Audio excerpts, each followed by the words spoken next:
Funding for Idaho Reports is provided by the Friends of 4, 10, and 12, the Corporation for Public Broadcasting, and by a grant from the Laura Moore Cunningham Foundation.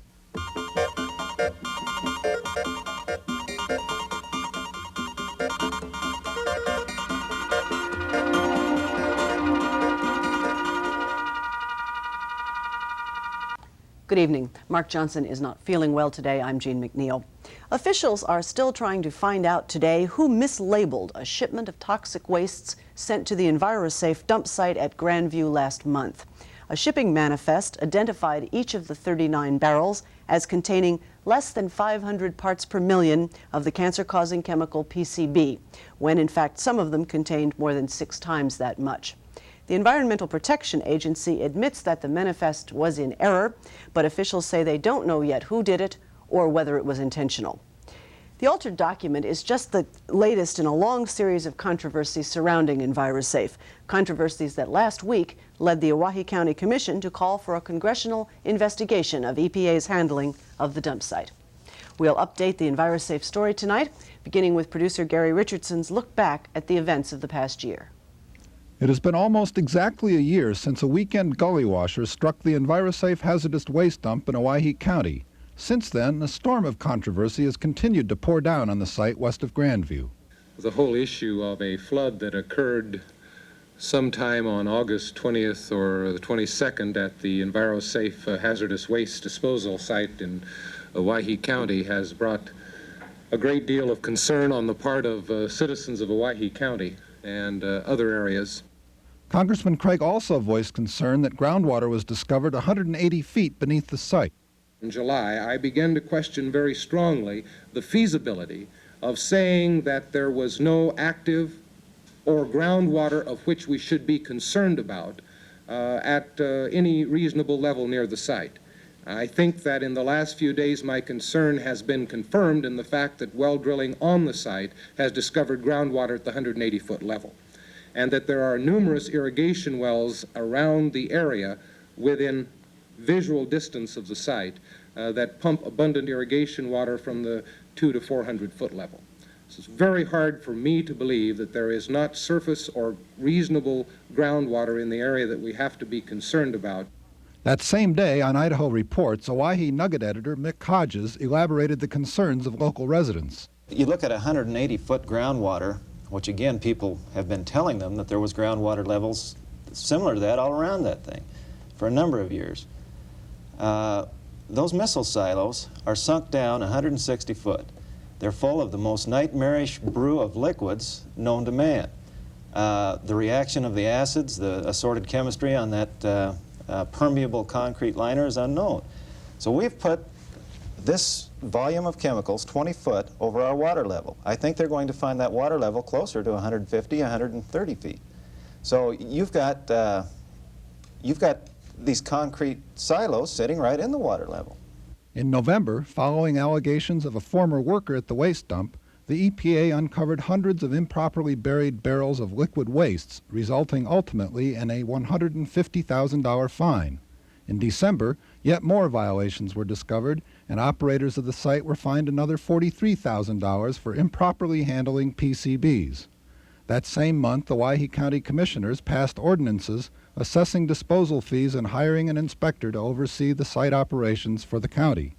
During the early months of this year, amidst calls for stronger hazardous waste laws, the Idaho legislature approved state hazardous waste fees, but balked at allowing the state to develop regulations stricter than EPA's. During that same period, several workers at the site were hospitalized briefly following exposure to unknown chemicals. In mid-April, the site partially suspended operations and laid off 25 employees following a day-long work stoppage. OSHA got involved with ESI back in, I guess, the latter part of March and the first part of April, when we received 2 complaints and I believe 2 referrals from the county. And at that same time, 2 employees, I believe, were hospitalized or had to go to the hospitalized complaining of various symptoms of an overexposure to perhaps some toxic chemicals. We issued citations alleging that employees were exposed to PCBs in the lunchroom and in the maintenance shop. And we also issued, these are serious allegations at the time, that employees were exposed to falling from heights in 2 areas because of the lack of guardrail. We also issued a citation for inadequate eye wash and shower facility and inadequate instructions for the fire brigade. What's the status now? We did further research, and the company did further research, and we decided that the amounts of PCBs that were present on the lunchroom floor and in the maintenance shop were not sufficient enough to allege serious physical harm or danger or death. So we amended the citation and changed those from serious to other than serious without a penalty. The rest remained the same. The original fine was $2,900, I believe, somewhere in that neighborhood, and when we amended the citation and took 2 items off the serious citation and amended it to other, that reduced the penalty to approximately $1,700. Would you say that conditions for workers out there are safe now? If the workers wear the proper protective equipment, and I'm talking about self-contained breathing apparatus or supplied air, and they wear the proper protective clothing, gloves and what have you, and they decontaminate before they go into clean areas, that those areas will be relatively safe for the workers. Earlier this month, the Owyhee County officials called for a congressional investigation of EPA's monitoring of the Envirosafe site. And this week, the federal agency and Congressman Larry Craig acknowledged that a shipping manifest covering PCBs shipped to the Grandview site had been altered. We have a copy of that manifest, and it does appear to be altered. And EPA has been very firmly spoken to by me by saying, give us an answer, and let's find out how this kind of thing happened. A lot of people are asking that question tonight, and we will ask it too. We'll ask it first of Lynn McKee. Mr. McKee is the Idaho Operations Manager for the Environmental Protection Agency. Mr. McKee, what can you tell us tonight about what is known about the mislabeling of those barrels? Well, I think it was correctly assessed that there was some mislabeling that took place. The one thing we do know is that it wasn't EPA that did it or authorized it. We've determined that. The company, EES, Who was it who did?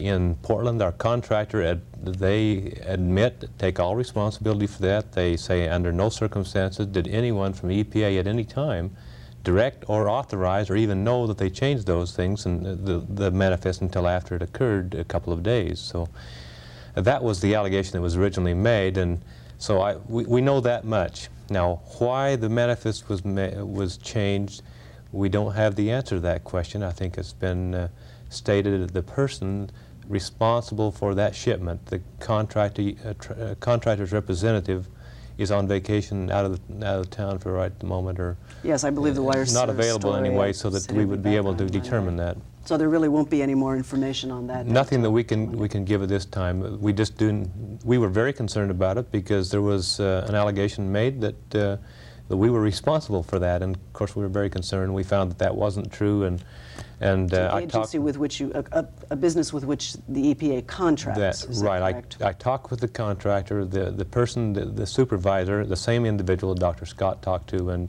he said under no circumstances did he ever say that, or did he ever in any way indicate that EPA was responsible for that.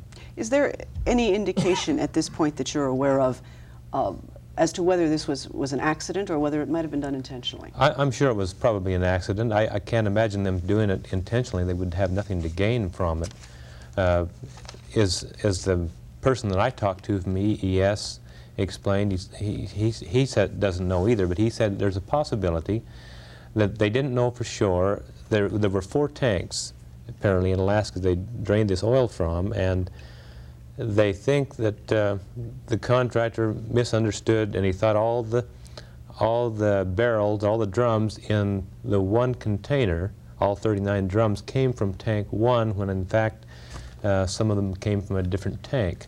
That kind of mistake happen often in your experience? Well, hopefully not very often, but I suppose it probably has. That's the first experience that we've had with that kind of an error being made by our contractors. What happened when the shipment got to Envirosafe? How was it handled there? I'm not sure the details of how that happened, but my understanding is that it was identified by Envirosafe. As they removed the 39 drums from the van, they found that on the drums, some of them were marked as greater than 500 parts per million. Therefore, they had to address those materials differently than they did the others. It turns out there were about 15 drums out of the group that were marked as they were, but the drums were correctly labeled. But it was the manifest was wrong. incorrect. Apparently, the manifest originally did not have a concentration on it, and in the process of trying to make sure they all went to the right place, well, it must have been mistakenly placed there. I think one other point we should point out is that there is not a requirement for that concentration to be on the manifest in the first place. But is that good policy in your opinion? Oh, I don't know that it makes a whole lot of difference.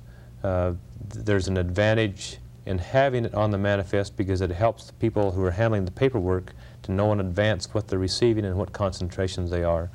But as far as whether it's a good or bad, it's still the rule. Well, thank you. We'll come back in just a moment. Okay. As we have every time we have done this story, we did invite Envirosafe to participate, and as they have every time except once, they declined. As I indicated earlier, the Hawaii County Commission has not been satisfied with EPA's handling of Envirosafe, and last week they called for a congressional investigation of its handling. Clayton Anderson is the prosecutor for Oahe County. It has been his job to try to enforce county ordinances governing the waste site. First, Mr. Anderson, just briefly on this most recent incident. How do you feel with the information you have tonight about how that happened? Well, I think it's premature to make any assumptions, as Mr. McKee has made, without analyzing and making sure that the individuals involved have been thoroughly interviewed and done by an independent source. The assumptions, you mean that it was not done with EPA? Yes, with EPA, well, it's not done by accident? this, not by that. It's a contradiction in the information that we have. The information that we had was that the information had been authorized by an EPA person, and that information had been done by the independent contractor.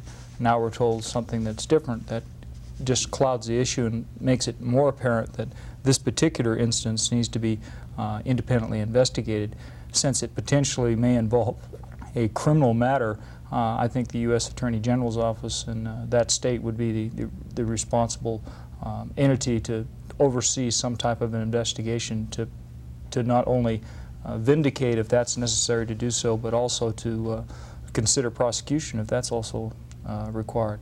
So I think it's really premature. You know, it's as often with this particular situation, very easy to become very emotional and cry out one way or the other. I think it's just premature to say anything. It just needs to be thoroughly looked into so that number one, if someone is responsible from a criminal or a civil standpoint, that they receive their just due, and if not, that they be vindicated. Why a congressional investigation? Why has it reached that point? Well, it's reached that point in that, you know, we can only be patient to a certain extent. We believe the way the operational management of Region 10 is that the local office has submitted the material necessary for enforcement proceedings. The regional office in Seattle is the one that's responsible for the enforcement proceedings, and they just flatly haven't done it. So you're putting the blame not on the Idaho office, but on Seattle? No, quite the contrary. We're very satisfied with the people in the Idaho office. We think they're very high caliber individuals. We were very pleased to have Mr. Provant go into the state operation, and we think that we're going to see some continued improvements because of that. We think the primary problem is in the enforcement. Once the information is conveyed from the Boise office, their hands are tied. They have no authority to implement enforcement proceedings. That comes all out of Seattle. They frankly just haven't done it, and nor have they given any explanation as to why the delay. Let me go back to Mr. McKee a moment on that point before we get some more specifics. What about that charge that your office submits the information to Seattle and then there it lies? Well, I appreciate the compliment on our office in Boise, but I think one of the frustrations the county has had is that it takes us so long to act upon investigations that have taken place. And I can understand that frustration. Our procedures are such that it takes us a long time. And I'm speaking primarily of our enforcement people in Seattle. It takes quite a long time to go through the process that we have to do to take enforcement action. And I can see that they get frustrated over that. Let me ask you, though, about a specific incident. Wasn't there a bit of a contradiction at one point? There was a trench that some toxic waste were discovered to have leaked, I believe. The original plan had been to dig those up. And then, as I understand it, Region 10, without notifying you, decided that that was not what was going to happen. Is that not the way that works? Well, not quite. As we saw in the video screen here today, the occurrence that took place last fall was that on about October, toward the end of October, through an investigation made by EPA, and I think there were some state people assisting in that investigation, we found that allegations made by some informants were true, that there were improperly buried liquids in Trench 11, I believe it's called. And through our investigation, we found much of that occurred. So in the order which we subsequently issued, about 3 to 4 weeks later, we ordered the company to exhume those drums and properly place them in the trench. And they proceeded to do that. They have been doing that up until just recently, when it became very apparent that it was an environmental health problem for the people that were working there, as well as the potential for the surrounding area, with the proper demonstration that it would be better environmentally and public health-wise to leave those materials there, and then require the company to put in a monitoring system to make sure that there would be any indication of. So you and Region 10 were in agreement on that one. We were involved in the discussions that took place, and when they finally decided to make that decision, and they sent the letter out. Of course, that letter came out from our Seattle office. They're the ones that have the legal authority to do that. Let me go back to Mr. Anderson a minute. Is it just a matter of time? Is it simply that EPA, that this is a complicated subject, and that EPA is a bureaucracy of government and takes a long time for the wheels to work? I don't know. That's the undecided facts. You know, we have submitted information that we feel is very difficult to contradict in demonstrating violations. With that, it would seem that the review process ought to be able to be a little bit more streamlined as far as the time. Yes, that's a problem, and if if we need to address that as being a time restraint, but it's continued the same violations. That's the problem, and violations that EPA has identified early on. Personnel training, for instance. This is something they identified a year ago, year and a half ago. And we continue to supply them information that the personnel training is not up to snuff, and nothing's done. So we're not looking at a situation where you have a violation on day one and 6 months nothing happens. We have a year and a half worth of documented evidence that personnel training and a number of other violations have not been sufficient to meet the regulations. I think it goes along, constantly, ESI and everyone else says, but they're trying. It's a good faith effort.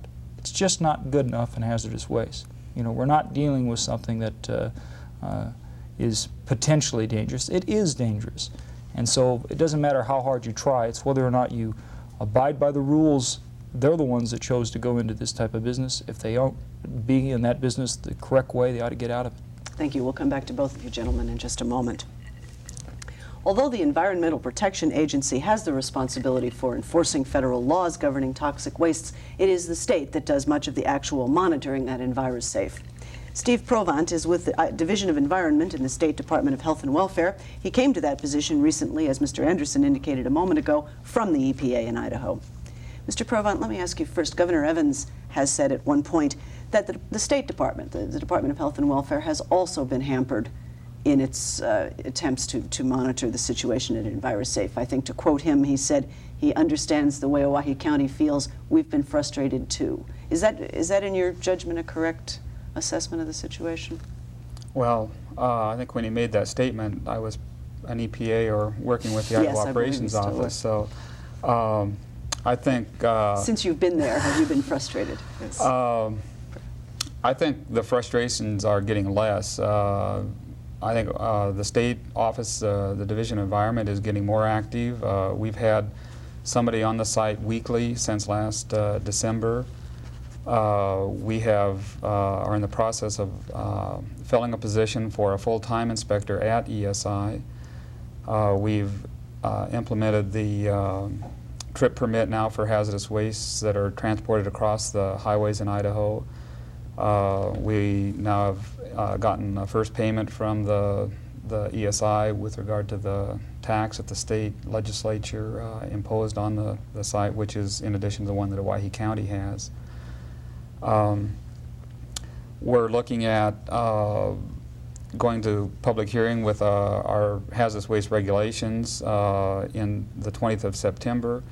Hopefully we'll be able to get those before the board and adopted by the November meeting, and from then on I think we'll be able to see the state taking some actual enforcement actions based on the state regulations, which are patterned very much after EPA's. Are those regulations in your mind adequate? It was mentioned in the videotape piece that there was an effort in the legislature last year to allow the state to write more stringent regulations than EPA has. Is that necessary?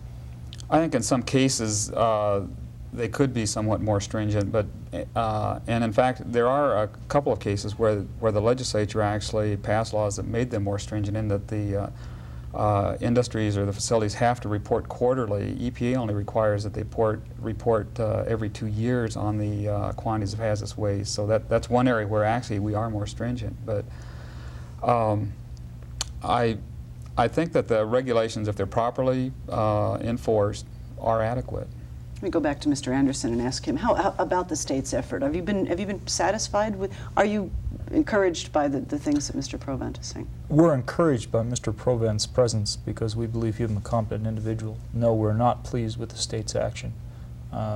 We believe that they have not had, even though they've had weekly inspections and done a lot of other things, we don't believe that some of those inspections have been of a caliber sufficient to sustain violations. I don't believe the documentary evidence was obtained so that even if you look back in retrospect at that particular inspection, would you be able to do anything with it other than say, boy, that looks nice. So you're basically nice not comment. happy with the state monitoring, the well, federal enforcement? we're not happy with the state monitoring. We're not happy with the state legislature. You know, we wonder why we even allow landfill disposal. It's an archaic method of disposal. The company recognizes it does.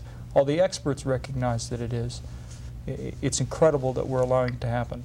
Our children are going to be asking us those same questions. Are you satisfied with Congressman Craig's response to your request for an investigation? Well, I think he has to evaluate evidence. I mean, that's what he's looking at. And so I think he has to make an inquiry of all parties and not just act on X party or on one party's. So right now, yes, we are satisfied with the fact that he's responded, acknowledged that the matter, and he's given a certain time period for the parties to respond, and I think that's a responsible attitude on his part. Mr. McKee, how does the EPA respond to that call for a probe? First of all, are you confident that the agency can satisfy Congressman Craig that, in fact, you are doing your job? Well, we think we can. You never know to whose satisfaction it is until you try, but we did send a letter to Congressman Craig a couple of days ago and addressing many of the issues that the county brought to him, and hopefully that those will satisfy some of his concerns. I think copies were made, sent to the county. I believe that letter only went out yesterday, so it probably hasn't arrived either at Congressman Craig's office or the county yet, but we hope that we're going to be able to address many of those issues. Many of them stem from frustration. Craig has talked about a meeting, perhaps as early as next week, with you, ESI, the county officials, and himself. Can any good come out of that, or have things deteriorated so badly that no one's talking to each other? Well, I don't know that we're here talking to each other today. I think that ought to be evidence that we still talk to each other. Yes, we've been in contact with Congressman Craig's office. He has been proposing a date for meetings, and I'm assuming that the county has been contacted also. We expect that by the middle of next week that meeting will be set. It could possibly bring some good fruit. On the other hand, if people, if the parties there have other reasons, if they're trying to tackle some other kind of problem that they're not telling us about, then it could be that nothing will come out. What kind of problem might they be trying to tackle? if there are individuals there that are concerned about getting even or vindictive activity, I think that could very well thwart any kind of progress. Do you sense that might be the case? I hope not. Mr. Anderson, do you have a vindictive attitude? Do you want to get back at anybody? We, our attitude essentially, we are right now, at least my office has been discussing and met last week with attorneys for ESI. So we think that any time you can get together with the industry, it's a good thing, and there's potential positive things that can come out of it. I think the biggest problem that we see is that we continually see, for whatever reason, mistakes being made in this field, and you know, without sufficient explanation. You know, whether or not we can identify, for instance, who's responsible for the change in the manifest. The fact is that it occurred, and the potential. We kind of disagree with the facts as to who discovered that and what action was taken as a result of that, but you know, it's neither here nor there. It was another error and mistake. So you'll go to the meeting and try to get something positive out of it? Most assuredly. We'd welcome, in fact, would invite at any time that we can get together in some useful forum. Should the state be involved in this meeting, Mr. Provine? I think since the state is an integral part of the hazardous waste program in Idaho, we need to be involved also, so that we can have, you know, all agencies that are involved can discuss the issues. Intend to make that kind of a request to Congressman Craig? Well, I think that probably it's already been suggested to him that the state be involved. But You see, how do you see the relationship? Is there still room for talk? oh, I think very definitely. I'm hopeful that there is anyway. Well, it's just, there's still got to be, because you know, we have a problem there and we've got to solve it. And the only way we're going to solve it is to work together and not at odds with one another. So, Mr. Anderson, in the about 1 minute we have left, tell me very quickly, the Owyhee County Commission is looking at some new ordinances to go a little bit farther than they have. What can you tell us about those? Well, we are looking at a number of things. First, we're very concerned is there's no company restriction with regards to age on site. For instance, we had an instance where a 6-year-old was in the lunchroom. Oh, the age of the people present. Therefore, we're imposing some limits there. We're very concerned about the firefighting equipment. It's totally deficient on the site. In addition, we're also contemplating whether or not we'll have the authority to eliminate or phase out landfill disposal as far as PCBs. We think that PCB disposal in landfill situation is archaic, and that California... What happens with those changes? Are they coming up soon? We will intend to do that within the next month on most all of those. Monday we are just about out of time, I'm sorry. Okay. We'll be watching that story. I'd like to thank all three of you, Steve Provine, Clayton Anderson, and Lynn McKee, for joining us tonight. That's all the time we have for tonight. We'll be back here on Monday. I'm Jean McNeil. Good night.